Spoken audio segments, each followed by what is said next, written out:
There's this indie project that's been making its way around my feed recently and has caught my attention. Some of you may have heard of it, knowing it's made by the same people that created the well-received fan game SonicJGB. Ladies and gentlemen, this is Rollin Rascal, a game that is meant to be a love letter to the likes of the older Sonic the Hedgehog and Super Mario platformers, and that cannot be further from the truth. When using your fan-made project as a base to innovate and develop a well-thought-out environment with game design that has momentum-based platforming, you get this gem of a game right here. Now, this game not only looks like a Sonic game, but it also feels as if I'm actually playing one of the older Sonic games in 2024, and that just brings a smile to my face. And thanks to the game being on Kickstarter, there's been a public demo for anyone who would like to try this game out and see for themselves if it's worth their time or not. Allow me to give you a rundown of what's to offer, starting off with the controls. Right off the bat, the controls for Rollin Rascal are super tight and have a good focus on the subject us Sonic fans love, momentum.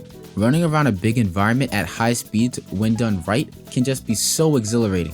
However, that's not the only thing that is introduced when playing. You of course have your essential jump and roll actions, but you also have a dive kick, a bounce jump, and a peel out button, or I guess in this case it's called the rev up, I don't remember. Additionally, there is a move where you can jump on top of robots and either control them or use them as a stepping stone to boost yourself in the air.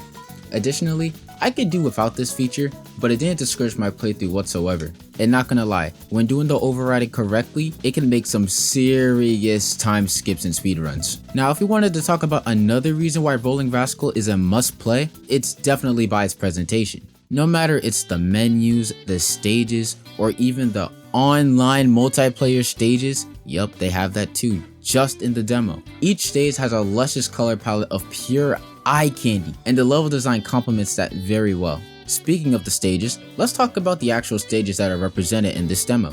What's put on display is extremely fun and addicting to get hooked upon.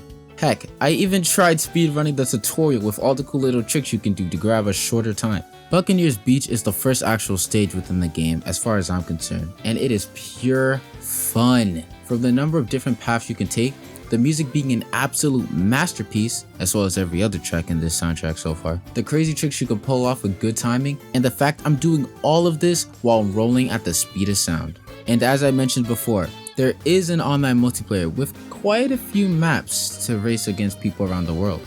Now, I don't know about everyone else, but racing down slopes with all these rascals aiming for the top placement is an absolute sensational rush that I cannot stop getting into. I'm still trying to get first place in at least one match. Don't judge me though, it's hard to play on keyboard and mouse when everyone else is literally on a controller. Literally everybody I see is playing on controller. Like why? Just why? I don't see no love for keyboard and mouse. Anyways, aside from everything in the demo, like I said before, there has been a Kickstarter for quite some time, and Curiomatic managed to receive the funds they needed for Rascal in less than 12 hours. That's pretty crazy if you think about it. Unfortunately, the Kickstarter is about to close in less than 2 days of recording, but if you have the time and money, consider checking it out in the description below, backing up the project, or joining the Discord server because the stretch goals for this project are really promising. Not to mention, they recently announced that this game will be released on the Nintendo Switch when it's released.